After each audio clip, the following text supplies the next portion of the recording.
আল্লাহ রাব্বুল আলামিনই প্রথম, আল্লাহ পাকই শেষ। আল্লাহ পাক প্রকাশ্য, আল্লাহ পাক গোপন।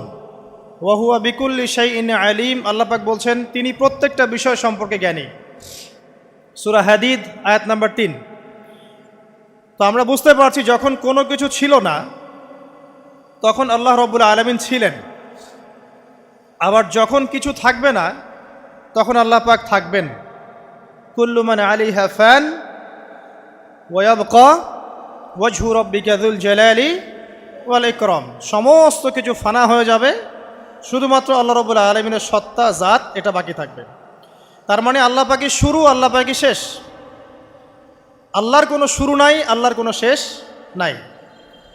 এখন কেউ যদি প্রশ্ন করে যে আল্লাহ সব কিছু সৃষ্টি করেছেন, তাহলে আল্লাহকে কে সৃষ্টি করলো? নাউজুবিল্লাহ।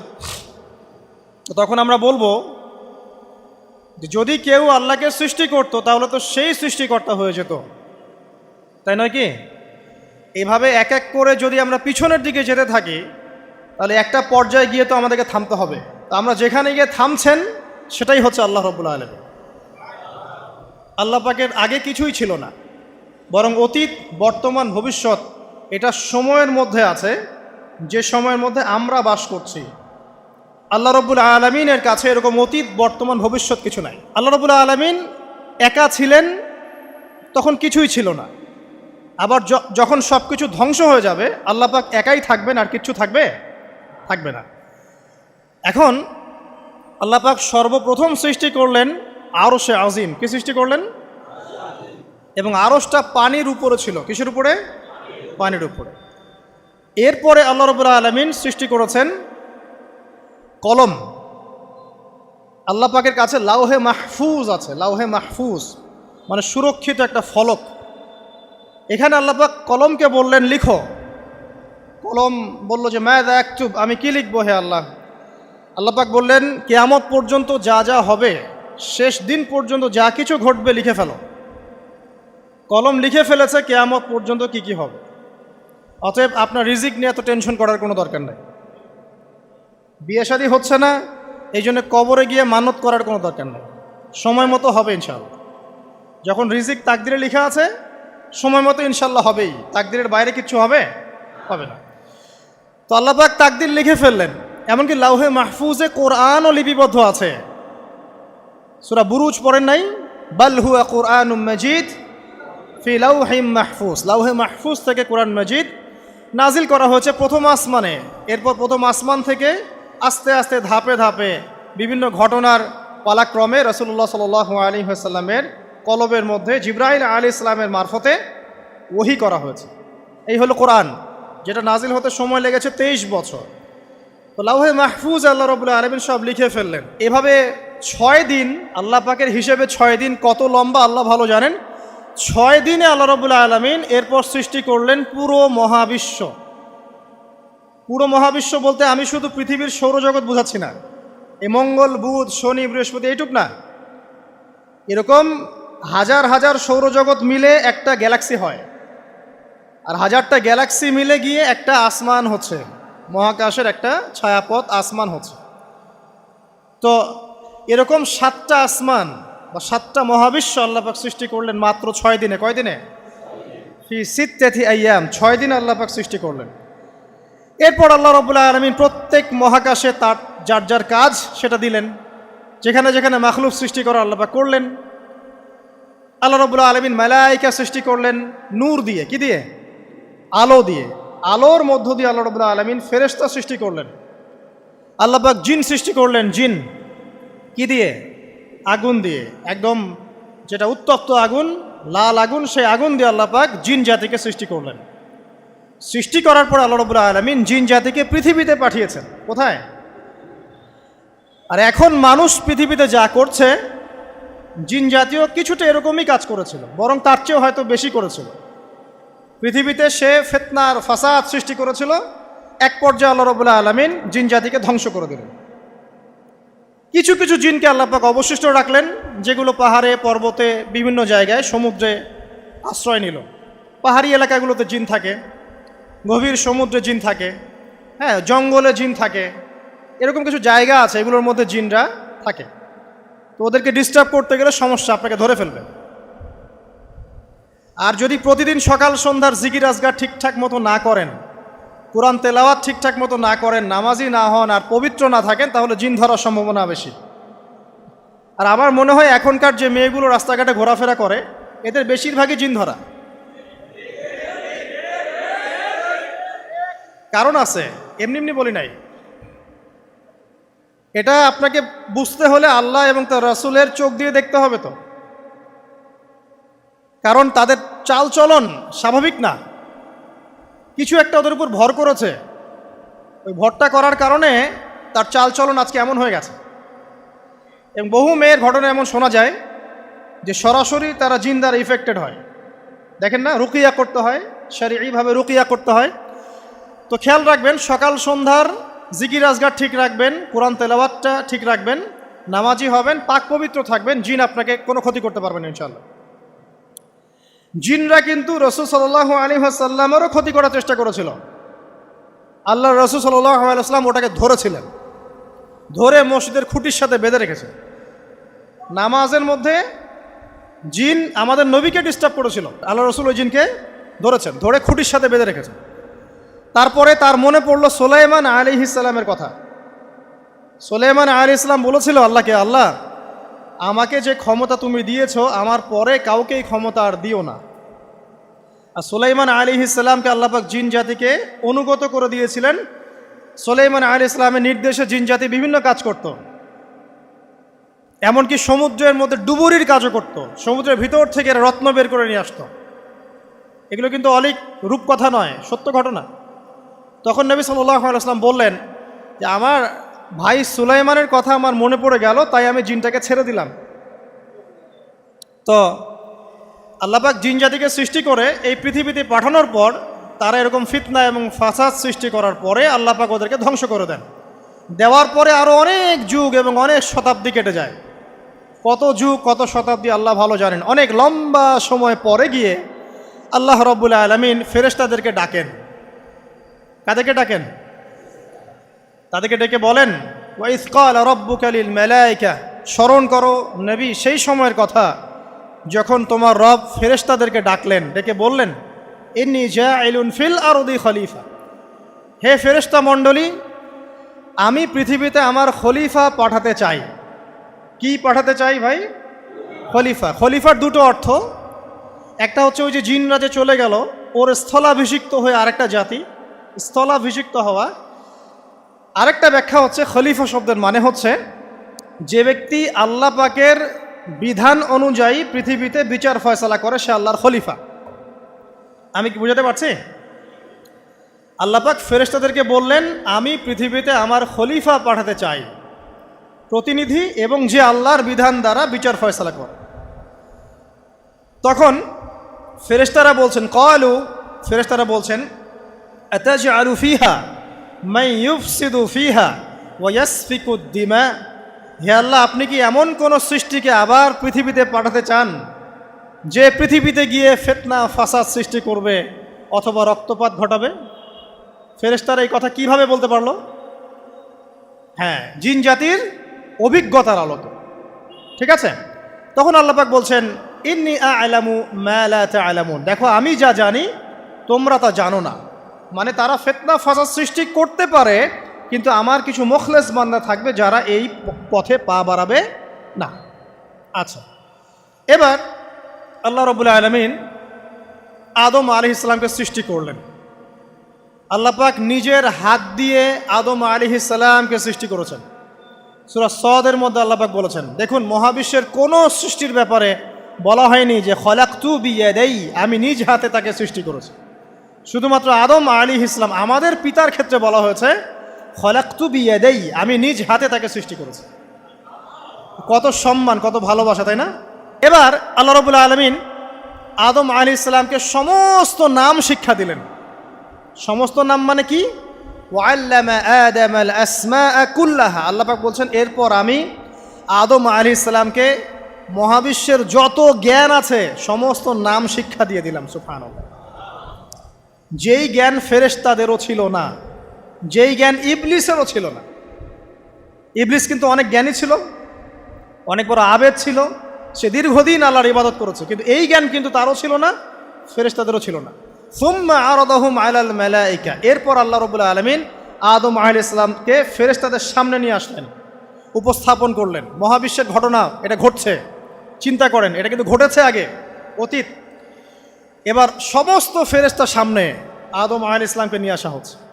এবার বলা হচ্ছে যে, হে ফেরেশতারা, তোমরা এই নামগুলো বলে দাও দেখি, তোমরা যদি সত্যবাদী হও। তো ফেরেশতারা বলছেন, লা ইলমা লানা ইল্লা মা আল্লামতানা, হে আল্লাহ, আপনি আমাদেরকে যা শিখিয়েছেন এর বাইরে তো কোনো জ্ঞান নাই আমাদের। তারপর আল্লাহ পাক আদমকে বললেন আলাইহিস সালাম, হে আদম, তুমি সব নাম বলে দাও দেখি। এরপর আদম আলাইহিস সালাম সমস্ত নাম একটা একটা করে বলে দিলেন। তাহলে আমাদের পিতা জ্ঞানী ছিলেন, নজ্ঞ ছিলেন? আর আমরা তার সন্তান হিসেবে জ্ঞানী না অজ্ঞ? এটা আমাদের শোভা পায়। আমাদের পিতা ছিলেন মহাবিশ্বের সবচেয়ে জ্ঞানী সত্তা। আল্লাহ রাব্বুল আলামিন তাকে জ্ঞান শিক্ষা দিয়েছেন, সমস্ত জ্ঞান। তবে তার সমস্ত জ্ঞান আর এই মহাবিশ্বের সমস্ত জ্ঞান আল্লাহর জ্ঞানের তুলনায় কতটুকু জানেন? একটা সমুদ্রের মধ্য থেকে এক ফোঁটা পানি উঠালে যেমন হয়, পুরো মহাবিশ্বের জ্ঞান আল্লাহর জ্ঞানের সামনে এতটুকু। আল্লাহ পাকের জ্ঞান এত অসীম, পুরো মহাসাগরের মধ্য থেকে এক ফোঁটা পানি তুললে, ওই যে এক ফোঁটা পানি তুললেন, এটা মহাবিশ্বের জ্ঞান। আর বাকি সমস্ত পানি এটা আল্লাহ পাকের জ্ঞান। ঠিক দুনিয়ার জীবনের এক্সাম্পলটা এমনই। একটা সাগরের মধ্যে আঙ্গুল ডুবালে, আঙ্গুল উঠালে যতটুকু পানি আঙ্গুলে বেঁধে থাকে, এটা দুনিয়া। আর পুরো মহাসাগরটাই হচ্ছে কি? আখিরাত। নবীজি বলছেন সাল্লাল্লাহু আলাইহি ওয়াসাল্লাম, একটা মৃত গাধাকে দেখে বলছেন, সাহাবীরা, তোমরা কি কেউ এই গাধাটাকে 1 দিরহামের বিনিময়ে কিনবে? কান কাটা, মৃত, গলে আছে, এই গাধাটাকে কিনবা 1 দিরহাম দিয়ে? সাহাবীরা বলছেন, মাংনা দিলেও তো কিনবো না। ইয়া রাসূলুল্লাহ, যদি ফ্রিও কেউ দেয়, বিনামূল্যে দেয়, তাও তো নিব না। তখন নবী সাল্লাল্লাহু আলাইহি ওয়াসাল্লাম বলছেন, এটাই হচ্ছে আল্লাহর কাছে দুনিয়ার এক্সাম্পল। ওই মৃত গাধা তোমাদের কাছে যতটা না ইম্পর্টেন্ট, যতটুকু মূল্য রাখে, আল্লাহর কাছে এই দুনিয়া তার চেয়েও কম মূল্য রাখে। তো এই দুনিয়াতে তো সব ফয়সালা হবে না। আমরা তো হতাশ হয়ে যাই না যে দুনিয়াতে এমন কেন, এটা কেন, ওইটা কেন। দুনিয়া এটারই জায়গা। দুনিয়া সব কিছুর কনক্লুশনের জায়গা না, সব কিছুর পরিসমাপ্তির জায়গা হচ্ছে কিয়ামতের মাঠ। ওই দিন যে সফল সে সফল, যে ব্যর্থ সে ব্যর্থ। দুনিয়ার বাড়ি গাড়ি, স্ট্যাটাস, চাকরি বাকরি, ইজ্জত সম্মান, এটা সাফল্য ব্যর্থতার মানদণ্ড নয়, চূড়ান্ত মানদণ্ড নয়। চূড়ান্ত মানদণ্ড কি? ফামান যুহজিহা আনিন নার ওয়া উদখিলাল জান্নাহ ফাকাদ ফাজ। যাকে জাহান্নাম থেকে বাঁচানো হবে, জান্নাতে প্রবেশ করানো হবে, পুলসিরাত পার হতে পারবে, এই একমাত্র ব্যক্তি সফল।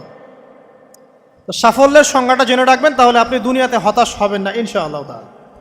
এবার কি হলো, যখন আদম আলাইহিস সালাম সমস্ত নাম শিক্ষা দেওয়া সমস্ত নাম বলে দিলেন, এখানে নাম মানে কিন্তু খালি নাম নয়, জ্ঞান বলে দিলেন, তখন আল্লাহ রাব্বুল আলামিন ফেরেশতাদেরকে বললেন, তোমরা সবাই এখন আদমকে সিজদা করো। ওয়া ইয কুলনা লিল মালাইকাতি ইসজুদু লি আদম। আল্লাহ পাক এবার বলছেন, আমি সমস্ত মালায়েকাকে বললাম তোমরা আদমকে সিজদা করো। ফাসাজাদু, সবাই সিজদা করলো, ইল্লা ইবলিস, ইবলিস সিজদা করলো না। কেন করলে না? ইবলিসকে বলা হচ্ছে, ইয়া ইবলিস মা মানাকা আল্লা তাসজুদা ইয আমারতুক, তোমাকে কে নিষেধ করলো সিজদা করতে ওই আদমকে যাকে আমি আদেশ করেছি? কে নিষেধ করলো? তখন ইবলিস বলছে, খলাকতানি মিন নার ওয়া খলাকতাহু মিন তিন, আমাকে সৃষ্টি করেছেন আগুন দিয়ে আর আদমকে সৃষ্টি করেছেন মাটি দিয়ে, আমি কিভাবে তাকে সিজদা করতে পারি? ইবলিস বলতে চাইলো যে আপনি যে বলছেন আদমকে সিজদা করো, আদম তো মাটির তৈরি, আমি তো আগুনের তৈরি, তাহলে আপনি ভুল বলছেন। নাউজুবিল্লাহ। আগুন কেন মাটির সামনে নত হবে? মাটি আগুনের সামনে নত হওয়া উচিত। তার কেয়াস হচ্ছে এমন। কেয়াস মানে কি? তার এটা কি? হ্যাঁ, তার এটা যুক্তি, তার এটা যুক্তি এবং দর্শন যে আমি কেন তাকে সিজদা করব? আমি তো আগুনের তৈরি আর আদম হচ্ছে মাটির তৈরি। তো খলাকতাহু মিন নার ওয়া খলাকতানি মিন তিন, খলাকতানি মিন নার ওয়া খলাকতাহু মিন তিন, আমাকে সৃষ্টি করেছেন আগুন দিয়ে, আদমকে সৃষ্টি করেছেন মাটি দিয়ে। আবা ওয়াস্তাকবারা, আল্লাহ পাক বলছেন সে উদ্ধত হলো এবং অহংকার প্রদর্শন করলো। আর আল্লাহ পাক অনেক কিছু মাফ করে দেন, কিছু কিছু বিষয় আল্লাহ পাক মোটেই পছন্দ করেন।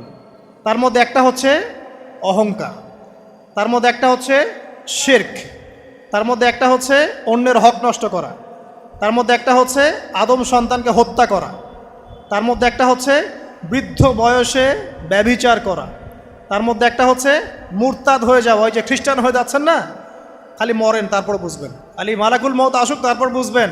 আল্লাহ রাব্বুল আলামিন বলছেন তার রাসূলের মাধ্যমে, কেউ যদি সাক্ষ্য দেয় আল্লাহ ছাড়া কোনো মাবুদ নাই, মুহাম্মদ সাল্লাল্লাহু আলাইহি ওয়াসাল্লাম শেষ নবী, ঈসা ইবনে মারইয়াম আল্লাহর প্রেরিত নবী, আল্লাহর পুত্র নন, জান্নাত সত্য এবং জাহান্নাম সত্য, এই পাঁচটা বিষয় যদি কেউ সাক্ষ্য দেয় ইনশাআল্লাহ সে জান্নাতে যাবে, তার আমল যেমনই হোক না কেন। টাকার বিনিময়ে, চাকরির বিনিময়ে, সমাজসেবার নামে আর চিকিৎসার নামে ইমান বিক্রি করে ফেললেন, সুবহানাল্লাহ সুবহানাল্লাহ। তোমাদের এই পৃথিবীতে বেঁচে থাকার চাইতে মাটির তলে চলে যাওয়া ভালো। আবর্জনার কোনো প্রয়োজন নাই আল্লাহর এই জমিনে। এই মুসলিম উম্মার আবর্জনার কোনো প্রয়োজন নাই। এই মুসলিম উম্মার ইমানদার সাহসী তরুণ প্রজন্মের দরকার। আল্লাহ পাক কবুল করুন, আমিন। এরপরে কি হলো? ইবলিস সেজদা করলো না, আবা ওয়াস্তাকবার, সে উদ্ধত হলো এবং অহংকার প্রদর্শন করলো। এবার আল্লাহ পাক জিজ্ঞাসা করলেন, কেন করলে না, কেন করলে না? সে বলল যে আগুন দিয়ে সৃষ্টি করেছেন আমাকে, তাকে সৃষ্টি করেছেন আপনি মাটি দিয়ে, সো আপনি ভুল আমি সঠিক, আমি কেন তাকে সেজদা করব? আল্লাহ পাক তখন আর তার প্রতি রহম করলেন না। আল্লাহ পাক তখন তাকে বলছেন ফখরুজ মিনহা, এখান থেকে বেরো। আল্লাহ পাক যেমন গফুর রহিম আরহামুর রহিমিন, ঠিক তেমনি আল্লাহ পাক শাদীদুল ইকাব, কঠিন শাস্তিদাতাও বটে। আল্লাহ পাক শুধু কি দয়াই করবেন, শাস্তি দিবেন না? দিবেন। ফখরুজ, অপদস্থ হয়ে লাঞ্ছিত হয়ে এখান থেকে বের হয়ে যাও। এখানে অহংকার করার অধিকার তোমাকে দেয়া হয় না, এখান থেকে বের হয়ে যাও। এবার ইবলিস বের হয়ে যাচ্ছে। বের হয়ে যাওয়ার সময় ইবলিস বলছে রব্বি, কি বলছে? রব্বি। দেখেন ইবলিস আল্লাহকে বলছে রব্বি, মানে ইবলিস আস্তিক। ইবলিস কি আস্তিক? ইবলিস আল্লাহ বিশ্বাস করে। ইবলিস বলছে রব্বি, হে আমার রব, আনজিরনি ইলা ইয়াউমি ইউবআসুন, আমাকে কিয়ামত দিবস পর্যন্ত অবকাশ দেন। আমাকে তো বের করে দিচ্ছেন, ঠিক আছে, আমাকে কিয়ামত দিবস পর্যন্ত অবকাশ দেন। শব্দ চয়ন হচ্ছে রব্বি, হে আমার রব, মানে ইবলিস কিন্তু নাস্তিক না। তাহলে এখন যারা এই যে এথিজমে বিশ্বাস করছেন, আসলে এরা কেউ নাস্তিক না, এরা ইসলাম বিদ্বেষী। কখনো দেখবেন না তাদেরকে অন্য ধর্মের কোনো বিষয় নিয়ে কটু মন্তব্য করছে, প্রশ্ন উত্থাপন করছে, এমনটা খুব কমই দেখবেন। এদের যত মাথা ব্যথা ইসলাম নিয়ে। এখানে দেখেন ইবলিসের কথা বলছি, ইবলিস কিন্তু আস্তিক। ইবলিস কি বলছে? রব্বি আনজিরনি ইলা ইয়াউমি ইউবআসুন, হে আমার রব। ইবলিস জানে যে আল্লাহ তার রব। ওই যে সূরা হাশরের শেষের দিকে পড়ে দেখবেন ইবলিস বলে উকফুর, তোমরা কুফরি করো।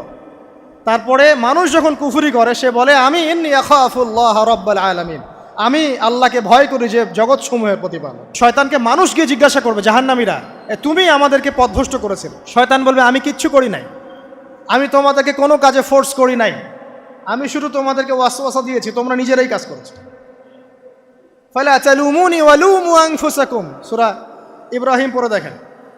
শয়তান বলবে তোমরা আমাকে লানত করো না, নিজেদেরকেই লানত করো, আমি তো তোমাদেরকে বাধ্য করে কাজ করাই নাই, তোমরা নিজেরাই করেছো এই কাজগুলো। আসুন সামনে যাই। এবার আল্লাহ পাক যখন ইবলিসকে বের করে দিলেন, সে বলছে আমাকে কিয়ামত পর্যন্ত অবকাশ দিন। কিয়ামত পর্যন্ত অবকাশ নিয়ে ইবলিস কি করবে? উত্তর, ইবলিস বলছে ফাবিমা আগওয়াইতানি, হে আল্লাহ, যে কারণে বা যে আদমের কারণে আপনি আমাকে এখান থেকে বের করে দিলেন, লাআকউদান্না লাহুম সিরাতাকাল মুস্তাকিম, আমি সে আদম সন্তানের সরল পথে ওত পেতে বসে থাকব। শয়তানের কথা কি মনে থাকবে যুবক ভাইরা? শয়তানের চ্যালেঞ্জ কি? আমি আদম সন্তানের সরল পথে ওত পেতে বসে থাকবো, মানে আমার আপনার সবার পথে সে ওত পেতে বসে আছে। এটা যদি মাথায় থাকে তাহলে জীবনে চলা সহজ হয় না? আচ্ছা, আর কি করব? সুম্মা লাআতিয়ান্না মিন বাইনি আইদিহিম, শুধু বসেই থাকবো না, আমি আসবো তাদের সামন থেকে, ওয়া মিন খালফিহিম, তাদের পিছন থেকে, ওয়া আন আইমানিহিম, তাদের ডান দিক থেকে, ওয়া আন শামাইলিহিম, তাদের বাম দিক থেকে, ওয়ালা তাজিদু আকসারাহুম শাকিরিন, হে আল্লাহ, আপনি বেশিরভাগ আদম সন্তানকে শুকরগুজার পাবেন না। কার কথা? শয়তানের। এই কথাটা কি সত্য না মিথ্যা? এখন বেশিরভাগ লোক নামাজ পড়ে না পড়ে না? পড়ে? পড়ে না। বেশিরভাগ মুসলিমের দাড়ি আছে না নাই? বেশিরভাগ মুসলিম সুদ খায় না খায় না? এখন বেশিরভাগ তরুণ প্রজন্মের জেনায় আছে না নাই? পর্নোগ্রাফি সবাই দেখে না দেখে না? অন্যের সম্পদ আত্মসাৎ মানুষ করছে না? দুর্নীতি করছে না? ঘুষ খাচ্ছে না? ইসলামের বিধান 100% পালন করে কত পার্সেন্ট মানুষ? খুব কম। আচ্ছা বাদ দেন এত বড় বড় কথা, শুধু কোরআনুল কারীম তেলাওয়াত করতে পারে কতজন মানুষ? বলি না আমরা 90% মুসলিমের বাংলাদেশ, তো 90% মুসলিমের বাংলাদেশে কত ভাগ মুসলিম কোরআন তেলাওয়াত করতে পারে? একটা শুমারি করে দেখেন, কোরআন শুমারি। এটা কোরআন শুমারি করে দেখেন যে কত পার্সেন্ট মুসলিম শুদ্ধ করে কোরআন পড়তে পারে। যারা পড়তে জানে তাদেরও পড়া যে কত ভুল আছে, আলেম ওলামার কাছে গেলে বুঝতে পারবেন। আর এই ভুলের কারণে যে অর্থ কত পরিবর্তন হচ্ছে আপনি তো জানেনই না। তো এই যে শয়তান বলেছে ওয়ালা তাজিদু আকসারাহুম শাকিরিন, আপনি বেশিরভাগকেই শুকরগুজার পাবেন। তো কথা সত্য না মিথ্যা? দেখেন, ও কিন্তু তার মিশনের মধ্যে ঠিকই আছে। কথা যে সত্য তার প্রমাণ সহিহ বুখারীর একটা হাদিস, যেটা 4 বার এসেছে বুখারীর মধ্যে, যে আদম আলাইহিস সালামকে ডাকা হবে কিয়ামতের মাঠে, ডেকে বলা হবে তোমার সন্তানদের মধ্য থেকে জাহান্নামীদেরকে আলাদা করে দাও। আদম আলাইহিস সালাম বলবেন কতজনকে আলাদা করে দিব? আল্লাহ পাক বলবেন প্রতি 1099 জনকে জাহান্নামের জন্য আলাদা করে দাও। শয়তানের কথা ঠিক না বেঠিক? এবার আল্লাহ রাব্বুল আলামিন তাকে বের করে দিলেন। ইবলিস এবার বের হয়ে গেল, চ্যালেঞ্জও করলো। এবার আল্লাহ পাক আদম আলাইহিস সালামকে ডেকে বলছে ইয়া আদম, এবার আদম আলাইহিস সালামের এই যে পাজর মানে বুকের পাজর, এখান থেকে তার সঙ্গিনীকে সৃষ্টি করা হলো। কারণ আদম আলাইহিস সালাম একাকী ছিলেন, একা কি থাকা যায়? একা থাকতে কষ্ট হয় না? একজন জীবন সঙ্গী লাগে না? তো আদম আলাইহিস সালামের এই বাম পাজরের হাড় থেকে হাওয়া আলাইহিস সালামকে সৃষ্টি করা হলো। সৃষ্টি করার পর আরও একটা ঘটনা আছে যে আল্লাহ রাব্বুল আলামিন আদম আলাইহিস সালামের পিঠের যে অংশটুকু আছে, এই অংশটুকু থেকে আগামীতে যত আদম সন্তান আসবে সবাইকে ছোট ছোট পিঁপড়ার আকৃতিতে সামনে নিয়ে দেখালেন। সুবহানাল্লাহ। যত আদম সন্তান আসবে আল্লাহ পাক সবাইকে আদমের সামনে দেখালেন এবং বললেন এই যে শুভ্র অংশ যারা, মানে সাদা অংশ যারা, তারা তোমার সন্তানদের মধ্য থেকে সবাই জান্নাতি। আর তোমার এই যে বাম পাশে যেগুলো কালো কালো ছোট ছোট আকৃতি দেখছো, এগুলো সব তোমার সন্তানদের মধ্য থেকে জাহান্নামী। আমরা দোয়া করি আমরা তাদের অন্তর্ভুক্ত না হই। এবার আল্লাহ পাক সবাইকে বললেন, সূরা আরাফের মধ্যে আসছে 182 নম্বর আয়াতে মনে হয়, আল্লাহ পাক বলেন আলাস্তু বিরব্বিকুম, হে আদমের সন্তানরা আমি কি তোমার রব নই? আমি কি তোমাদের রব নই? আলাস্তু বিরব্বিকুম, আমি কি তোমাদের রব নই? আলাস্তু বিরব্বিকুম, আমি কি তোমাদের রব নই? আমরা সবাই তখন বলেছিলাম বালা ইয়া রব্বি, অবশ্যই আপনি আমাদের রব। আমরা এখন ভুলে গেছি না? আমরা সবাই এই সাক্ষী দিয়ে আসছি রুহের জগতে। আর রুহের জগৎ বলে একটা জগৎ আছে, অনেক জগৎ আছে। রুহের জগৎ একটা, দুনিয়ার জগৎ একটা, জিন জাতির জগৎ আলাদা, বারজাখ পরকালে যে কবরে রাখার পরে বারজাখের জগৎ একটা, আর দারুল করার যেটা হবে একদম জান্নাত জাহান্নাম, ওটা আরেকটা জগৎ।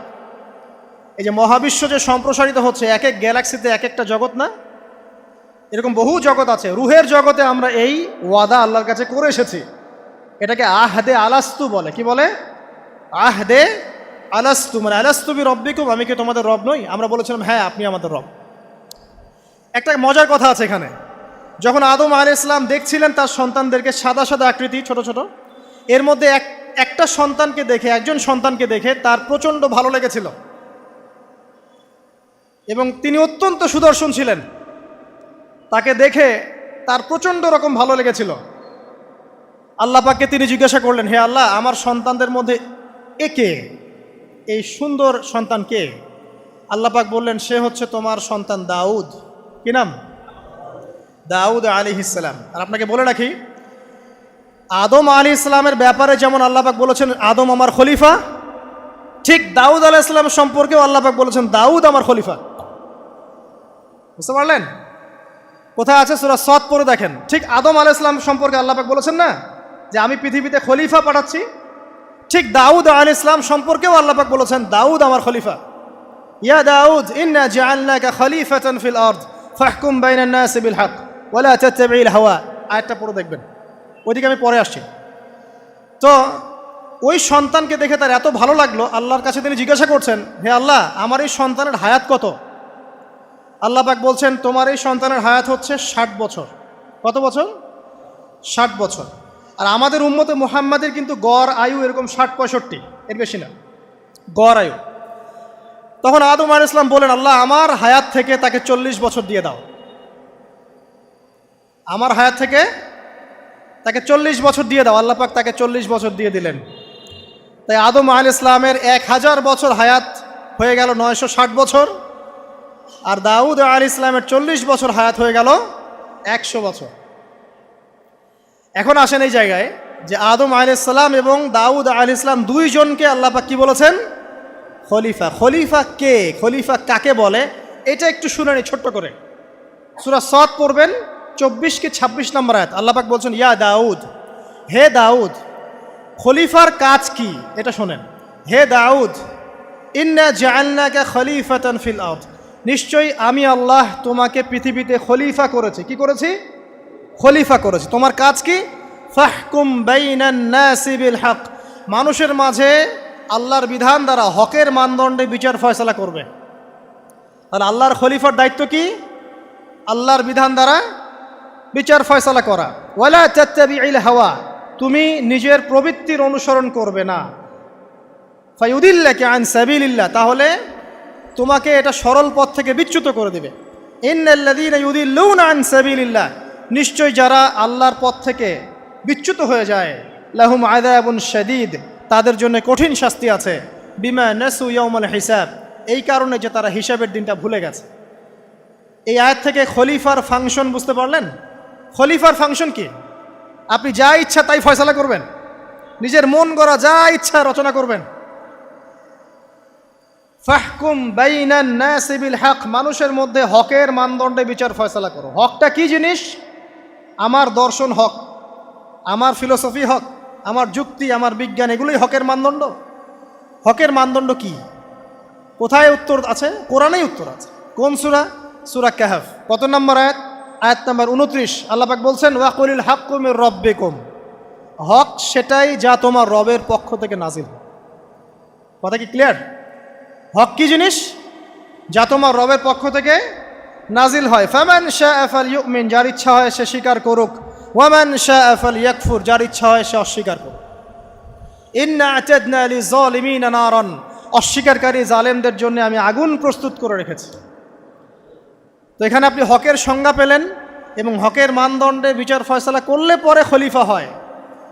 যদি আল্লাহ পাকের হকের মানদণ্ডে কেউ ফয়সালা না করে সে আল্লাহর খলিফা নয়, সে শয়তানের খলিফা। কথা কি ক্লিয়ার? আচ্ছা, এখন যদি আপনি বাধ্য হন কোনো ক্ষেত্রে সেটা আলাদা বিষয়, বাধ্য হয়েছেন সেটা আলাদা বিষয়, কিন্তু আকীদা স্পষ্ট থাকতে হবে যে আল্লাহ রাব্বুল আলামিনের বিধান চূড়ান্ত, এর উপর কোনো বিধান নাই। এখন আপনি আদম এবং দাউদ আলাইহিস সালামের মধ্যে একটা সম্পর্ক বুঝতে পারলেন। এবার আল্লাহ পাক আদম আলাইহিস সালামকে ডাকলেন, ডেকে বলছেন, আদম এবং হাওয়া, তোমরা দুজন উসকুন আনতা ওয়া যাওজুকাল জান্নাহ, এবার তুমি আর তোমার স্ত্রী হাওয়া তোমরা জান্নাতে থাকো। ফাকুলা মিনহা রাগাদান হাইথু শি'তুমা, জান্নাতের যেখান থেকে ইচ্ছা তোমরা ফল খাও বা যা ইচ্ছা তাই করো, সব কিছু উন্মুক্ত তোমাদের জন্য জান্নাতে। একটা বিষয়, ওয়ালা তাকরাবা হাদিহিশ শাজারা, এই যে গাছটা দেখছো এই গাছের কাছেও যাবে না। এখানে শব্দ এমন না যে গাছের ফল খাবে না, শব্দ হচ্ছে এমন গাছের কাছেও যাবে না। যেমন ওয়ালা তাকরাবু জিনা, জেনা করবে না আল্লাহ পাক বলেননি, বলেছেন জেনার কাছেও যাবে না। ওয়ালা তাকরাবু মাল আল ইয়াতিম, ইয়াতিমের মাল খাবে না আল্লাহ পাক বলেন নাই, আল্লাহ বলছেন ইয়াতিমের মালের কাছেও যেও না। আমি কি বুঝাতে পারছি? এই গাছের কাছেও যেও না। এবার জান্নাতে তারা থাকতে লাগলেন। এবার ইবলিস তো আর হাল ছেড়ে দেয় নাই, সে কি বলেছিল? ডান বাম সামন পিছন সব দিক থেকে আসবে। সে এসে ওয়াসওয়াসা দেয়। কি ওয়াসওয়াসা দেয়? হে আদম, হাল আদুল্লুকা, আমি কি তোমাকে বলে দিব, আলা শাজারাতিল খুলদ ওয়া মুলকিন লা ইয়াবলা, হে আদম আমি কি তোমাকে বলে দিব এমন একটা গাছের কথা, যেই গাছের ফল খেলে পরে তুমি চিরস্থায়ী জীবন লাভ করবে, কোনো দিন মারা যাবে না। এই চিরস্থায়িত্বের টোপ দিচ্ছে কে? এই চিরস্থায়ী ক্ষমতার টোপে মানুষ পথ হারাচ্ছে না পৃথিবীতে। ওয়া মুলকিন লা ইয়াবলা, এমন রাজত্ব পাবে যেই রাজত্ব কখনো ক্ষয় হবে না। চিরস্থায়িত্বের টোপ, রাজত্বের টোপ, এই দুটোই হচ্ছে পৃথিবীতে মানুষকে পথভ্রষ্ট করার শয়তানের অস্ত্র। কথা মনে বুঝতে পারেন না? আমার মাথার উপর দিয়ে আছে, বুঝতে পারবেন ইনশাআল্লাহ। তো টোপ দিচ্ছে দুইটা, হাল আদুল্লুকা আলা শাজারাতিল খুলদ ওয়া মুলকিন লা ইয়াবলা। করতে করতে করতে করতে একদিন সত্যি সত্যি আমাদের পিতামাতা সেই গাছের কাছে চলে গেলেন। যখনই চলে গেলেন, ফালাম্মা যাকা শাজারা, যখন তারা গাছের কাছে চলে গেলেন, বাদাত লাহুমা সাওআতিহিমা, তাদের পরনে যে জান্নাতি কাপড় ছিল ধাপাস করে খুলে পড়ে গেল। ইন্না লিল্লাহি ওয়া ইন্না ইলাইহি রাজিউন। আমাদের পিতামাতাকে পুরো মহাবিশ্বে ফেরেশতাদের সামনে জান্নাতে নগ্ন করে দিল ইবলিস। আমি মনে বুঝাতে ব্যর্থ হচ্ছে। আমাদের পিতামাতাকে জান্নাতে ফেরেশতাদের সামনে, সবার সামনে নগ্ন করে কাপড় খুলে ফেললো কে? ইবলিস। তো এখন যে কাপড় খোলার সংস্কৃতি চলছে, কারা এরা? ওরা জিন শয়তান, এগুলো মানুষ শয়তান। শয়তান দুই প্রকার, মিনাল জিন্নাতি ওয়ান নাস, জিন শয়তান আর মানুষ শয়তান। ওই জিন শয়তান এদেরকে ওয়াসওয়াসা দিয়ে দিয়ে নগ্ন করেছে। এরা এখন নগ্নতার আন্দোলন শুরু করেছে, এবং আমি জানি কয়দিন পর এটা বিকিনি পরেও ঘুরবে। অবাক হচ্ছেন? কিয়ামতের আলামতের মধ্যে অন্যতম হচ্ছে মানুষ রাস্তার ধারে ধারে জেনা করবে, রাস্তার মোড়ে মোড়ে জেনা হবে। তখনকার সবচেয়ে ভালো মানুষ হবে সেই ব্যক্তি যে গিয়ে বলবে যে বাবা তোমরা জেনা করছো করছো, এই দেয়ালের পিছনে গিয়ে করতে পারলা না। সে হবে সবচেয়ে ভালো মানুষ। তো এই যে কাপড় খোলার সংস্কৃতি শুরু হয়েছে, এটা কার সংস্কৃতি? বাদাত লাহুমা সাওআতিহিমা। আল্লাহ পাক আরো বলছেন, ইয়া বানি আদম, হে আদম সন্তান, লা ইয়াফতিনান্নাকুমুশ শাইতান, শয়তান যেন তোমাদেরকে ফিতনায় ফেলতে না পারে। কামা আখরাজা আবাওয়াইকুম মিনাল জান্নাহ, ঠিক যেভাবে শয়তান তোমাদের পিতা মাতাকে জান্নাত থেকে বের করে দিয়েছিল। আর কি করেছিল? কামা আখরাজা আবাওয়াইকুম মিনাল জান্নাহ ইয়ানজিউ আনহুমা লিবাসাহুমা, শয়তান তোমাদের পিতা মাতার লেবাস পোশাক খুলে ফেলেছিল। ঠিক এভাবেই যেন পৃথিবীতে শয়তান তোমাদেরকে ফিতনায় ফেলতে না পারে, আল্লাহ পাক সতর্ক করছেন। এখন কি বুঝতে পারছেন? এই নগ্নতার যে 6 লাভ, নগ্নতা, অশ্লীলতা, পর্নোগ্রাফি, বেহায়াপনা, ফ্রি মিক্সিং, নারীদেরকে নগ্ন করে রাস্তায় বের করে নিয়ে আসা, এগুলো কার এজেন্ডা? শয়তানের এজেন্ডা। এর উপর কোনো কথা নাই, কারণ কোরআনের উপর কোনো সত্য নাই। এগুলোর উপরে কোনো কথা হবে না, বিকজ কোরআনের উপর কোনো সত্য নাই। আছে? নাই। কোরআনে আল্লাহ পাক বলেছেন যে শয়তান ফিতনায় ফেলেছিল, ইয়ানজিউ আনহুমা লিবাসাহুমা, শয়তান তোমাদের পিতামাতার লেবাস খুলে ফেলে দিয়েছিল। ওয়া তাফিকা ইয়াখতিফানি আলাইহিমা মিন ওয়ারাকিল জান্নাহ, তখন আমাদের পিতামাতা জান্নাতের গাছের যে এই যে পাতাগুলো আছে এগুলো ছিঁড়ে ছিঁড়ে লজ্জাস্থান ঢাকতে লাগলেন। ইন্না লিল্লাহ। আমাদের পিতামাতার কি দুর্দশা হয়েছিল, আমাদের পিতামাতার কি দুর্দশা, কি লজ্জা হয়েছিল তখন। চিন্তা করে দেখেন, শয়তান কাপড় খুলে ফেলে দিয়েছে, আর আমাদের পিতামাতা, আমাদের মা, আমাদের বাবা জান্নাতের এই যে পাতাগুলো ছিঁড়ে ছিঁড়ে গায়ের লজ্জাস্থান ঢাকা শুরু করেছেন। কি পরিমাণ লজ্জা চিন্তা করেন। আপনাকে যদি এখানে কেউ নগ্ন করে ফেলে এবং আপনি যদি না চান বিষয়টা, সবাই জোর করে আপনার কাপড় খুলে ফেলে, আপনার কেমন লাগবে? কেমন লাগবে? এই ঘটনা ঘটেছে মহাবিশ্বে, শয়তান ঘটিয়েছে। এরপর আল্লাহ পাক ডাকলেন, ডেকে বলছেন, ইয়া আদম, হে আদম, আলাম আনহাকুমা আন তিলকুমা শাজারা, হে আদম আমি কি তোমাদেরকে দুজনকে নিষেধ করি নাই যে গাছের কাছে যাবে না? আমি কি তোমাদের দুইজনকে নিষেধ করি নাই যে তোমরা গাছের কাছে যাবে না? তখন আদম আলাইহিস সালাম বুঝতে পারলেন যে তারা একটা বড় ভুল করে ফেলেছে। তারপর আল্লাহ রাব্বুল আলামিন দয়া পরবশ হয়ে আদম এবং হাওয়া আলাইহিস সালামকে কালিমা শিক্ষা দিলেন, তওবার কালিমা, যেই কালিমা দিয়ে তারা তওবা করতে পারেন। সেই কালিমা হচ্ছে রব্বানা যালামনা আনফুসানা ওয়া ইল্লাম তাগফির লানা ওয়া তারহামনা লানাকুনান্না মিনাল খাসিরিন। এই দোয়া শিখে নিয়ে আদম এবং হাওয়া আলাইহিস সালাম তওবা করলেন। আল্লাহ পাক তাদের তওবা কবুল করে মাফ করে দিলেন। কিন্তু জান্নাতে আর থাকা হলো না। আল্লাহ পাক বলেন, কুল নাহবিতু মিনহা জামিআ, এবার তোমরা সবাই মিলে এখন পৃথিবীতে নেমে যাও। আল্লাহ মাফ করে দিলেন, কিন্তু তোমরা এখন পৃথিবীতে নেমে যাও, জান্নাতে আর থাকা হবে না। খেয়াল করে দেখেন, ইবলিসও আল্লাহর আদেশ মানে নাই। আল্লাহ বলেছেন সেজদা করো, ইবলিস কিন্তু করে নাই। আবার আমাদের পিতা আদম আলাইহিস সালামকে আল্লাহ পাক বলেছেন গাছের কাছে যেও না, তারা চলে গেছেন। দুটোই কি অবাধ্যতা নয়? তাহলে ইবলিসকে চিরস্থায়ী জাহান্নামী করা হলো, আদম সন্তানকে কেন করা হলো না? উত্তর, আদম সন্তান আদম আলাইহিস সালাম তওবা করে ফিরে এসেছে, ইবলিস আসে নাই। তাই আমাদের দ্বারা পদে পদে ভুল হবেই, তওবা করে ফিরে আসলেই গুনাহ মাফ ইনশাআল্লাহ। আর যদি ইবলিসের মতো গুনার উপর গুনাহ করতেই থাকেন আর বলেন যে আমি ঠিক কাজ করছি, তাহলে ইনশাআল্লাহ ওই যে জাহান্নাম অপেক্ষা করছে। ইবলিসকে আল্লাহ পাক বললেন যে তুমি এবং তোমার অনুসারী যারাই থাকবে সবাইকে দিয়ে লাআমলাআন্না জাহান্নামা মিনকুম আজমাইন, তোমাদের সবাইকে দিয়ে আমি জাহান্নাম পরিপূর্ণ করব, নাউযুবিল্লাহ। এবার সবাই পৃথিবীতে নেমে আসলো।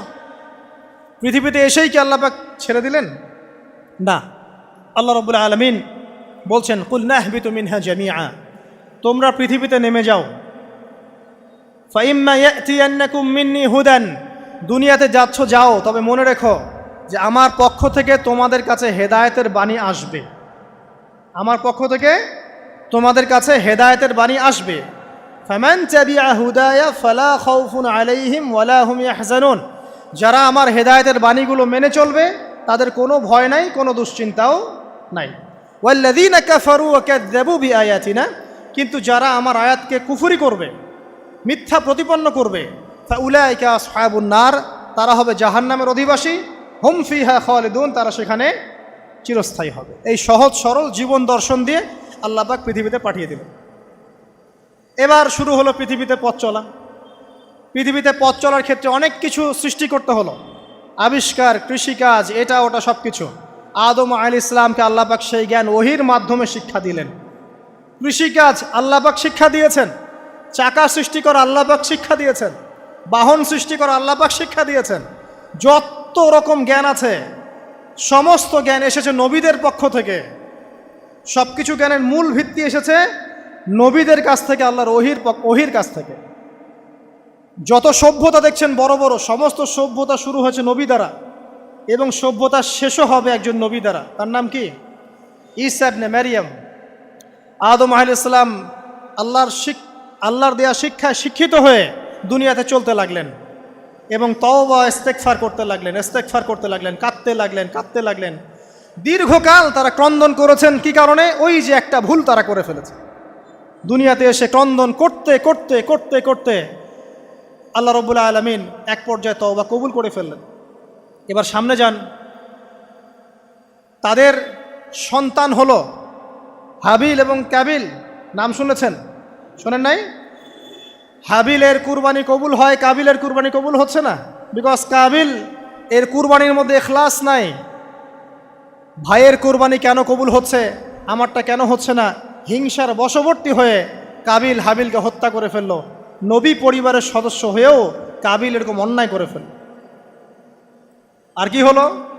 রাসূল সাল্লাল্লাহু আলাইহি সাল্লাম বলেছেন, পৃথিবীতে যত মানুষ অন্যায়ভাবে নিহত হবে, পৃথিবীতে যত মানুষ অন্যায়ভাবে খুন হবে, সমস্ত খুনের পাপের একটা অংশ কাবিলের আমলনামায় যুক্ত হবে। কারণ সেই প্রথম খুন চালু করেছে। এই যে আজকে গুনাহে জারিয়া চালু করছেন না, সুদী এনজিও, সুদী সমিতি, সিনেমা হল, এইটা ওইটা, মদের বার, যত গুনাহে জারিয়া চালু করছেন, মৃত্যু হবে, কবরে যাবেন ঠিকই, কিন্তু গুনাহ কমবে না ইনশাআল্লাহ।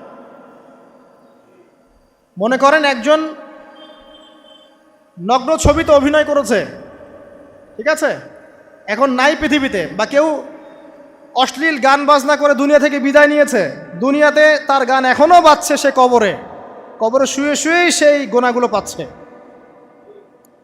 ঠিক আপনি যদি এখন ভালো কোনো কাজ করেন, দিনই কোনো ভালো কাজ করেন, মসজিদ হোক, মাদ্রাসা হোক, ইয়েতিমখানা হোক, বিধবাদের কোনো প্রকল্প হোক, বৃদ্ধাশ্রম হোক, মানবতার কোনো কল্যাণমূলক কাজ হোক, মৃত্যুর পরেও ইনশাল্লাহ আপনি নেকি পেতে থাকবেন। সদকায়ে জারিয়া আর গুনাহে জারিয়া ভালো করে বুঝবেন। একটা গুনাহ করে মাফ নেওয়া আলাদা বিষয়, আর গুনাহ চলতে থাকাটা আর একটা বিষয়। আল্লাহ আমাদেরকে হেফাজত করুন, আমিন। নবী পরিবার এগিয়ে গেল এবং তাদের সময়ে তারা শুধু ক্রন্দন করেছেন, ইবাদত করেছেন, আল্লাহর কাছে ইস্তেগফার করেছেন এবং ওই যে জান্নাতে ফিরে যাওয়ার জন্য তারা আপ্রাণ চেষ্টা করেছে। এক পর্যায়ে আদম আলাইহিস সালামের বয়স যখন 960 বছর হলো, আল্লাহ রাব্বুল আলামিন তাকে ওফাত দিলেন, তার ইন্তেকাল হয়ে গেল। ইন্না লিল্লাহি ওয়া ইন্না ইলাইহি রাজিউন। এরপরেও নবী পরিবার চলতে লাগলো, চলতে চলতে পরবর্তীতে আসলেন নূহ আলাইহিস সালাম, তারপরে ইব্রাহিম, আদ জাতি, তারপর সামুদ, তারপরে শুআয়ব, কওমে মাদিয়ান, মূসা, দাউদ, সুলাইমান, ইসহাক, ইয়াকুব। নবী পরিবার চলতেই লাগলো। এক পর্যায়ে ঈসা আলাইহিস সালামের পরে মুহাম্মদ সাল্লাল্লাহু আলাইহি ওয়াসাল্লামের মধ্য দিয়ে নবীদের সিলসিলা আল্লাহ পাক শেষ করে দিলেন। এভাবেই সভ্যতা এগিয়ে গেছে, এভাবেই আমাদের পিতামাতার হাত ধরে জ্ঞান পৃথিবীতে এসেছে। এবং ওই যে শয়তানের মিথ্যা প্রলোভন, প্রতারণা, এর ফলশ্রুতিতে ওই যে আমাদের পিতামাতার গা থেকে কাপড় খুলে পড়ল, আল্লাহ পাক রাগান্বিত হয়ে সবাইকে দুনিয়াতে নামিয়ে দিলেন, ইবলিসকে চিরস্থায়ী জাহান্নামী ঘোষণা করলেন। কিন্তু আমাদের পিতামাতার ক্রন্দন, তওবা, ইস্তেগফার, আমলের বদৌলতে, আল্লাহর রহমতে আল্লাহ পাক পিতামাতাকে মাফ করে দিলেন, আলহামদুলিল্লাহ। এভাবেই মানব জাতি এগিয়ে যাচ্ছে। আজকে আমরা এই পর্যায়ে পর্যন্ত এসেছি। আদম আলাইহিস সালামের এই সংক্ষিপ্ত জীবনী থেকে আমরা কি শিখলাম? আমরা শিখলাম যে আল্লাহ রাব্বুল আলামিন অনেক ভালোবেসে, অনেক মহব্বত করে, মমতা দিয়ে, মায়া দিয়ে নিজের হাতে আমাদের পিতাকে সৃষ্টি করেছে। এক। দুই, আমাদের পিতাকে আল্লাহ রাব্বুল আলামিন তার পক্ষ থেকে জ্ঞান শিক্ষা দিয়েছেন। এই কারণে আদম সন্তানরা জন্ম থেকেই দেখবেন কিছু না কিছু জ্ঞানে জ্ঞানী হয়েই থাকে। জ্ঞান আপনার ডিএনএর মধ্যে থাকেই। আল্লাহ রাব্বুল আলামিন আদম আলাইহিস সালামের মধ্যে রূহ ফুঁকে দিয়েছেন। আল্লাহ রাব্বুল আলামিন আদম আলাইহিস সালামকে জান্নাতে রেখেছেন। আল্লাহ রাব্বুল আলামিন গাছের কাছে যাওয়ার পরেও তওবা ইস্তেগফারের মধ্য দিয়ে তাকে মাফও করে দিয়েছেন। আল্লাহ রাব্বুল আলামিন আদম এবং হাওয়া আলাইহিস সালামের মধ্য দিয়ে এই পৃথিবীতে মানব জাতির সিলসিলা অব্যাহত রেখেছেন। এবং কিয়ামত পর্যন্ত যত আদম সন্তান আসবে তাদের জন্য আল্লাহ পাক তার পক্ষ থেকে হেদায়েত প্রেরণ করেছেন। এক যুগে তাওরাত এসেছে, কখনো জাবুর, কখনো ইনজিল, কখনো কোরআন। সর্বশেষ টেস্টামেন্ট হিসেবে কোরআন এসেছে। এখন যদি এই ওয়াহির বাণী, কোরআন এবং এর ব্যাখ্যা হাদিস আমরা মেনে চলি, ইনশাআল্লাহ তাআলা আমরা আবার সেই জান্নাতে ফিরে যাব যেখান থেকে আমাদেরকে নামিয়ে দেওয়া হয়েছে। আর যদি আমরা কোরআন এবং হাদিস বা আল্লাহর ওয়াহির পরোয়া না করি, এর আলোকে জীবন না গড়ি, তাহলে ওই ইবলিসের সাথেই আমাদেরকে জাহান্নামে থাকতে হবে, নাউযুবিল্লাহ। আল্লাহ রাব্বুল আলামিন আমাদের সবাইকে কোরআন এবং সুন্নাহ, আল্লাহর ওয়াহি মেনে চলার তৌফিক দান করুন এবং ইবলিসের খপ্পর থেকে আল্লাহ পাক আমাদেরকে বাঁচিয়ে রাখুন। ইবলিসের যত এজেন্ট আছে, ওদের যে দুরভিসন্ধি, ষড়যন্ত্র এবং শয়তানি ফাঁদ, এগুলো থেকে আল্লাহ পাক আমাদেরকে, আমাদের মা বোনদেরকে, আমাদের পরিবারের সদস্যদেরকে, আমাদের সমাজকে, রাষ্ট্রকে আল্লাহ পাক হেফাজত করুন, বাঁচিয়ে রাখুন, আমিন।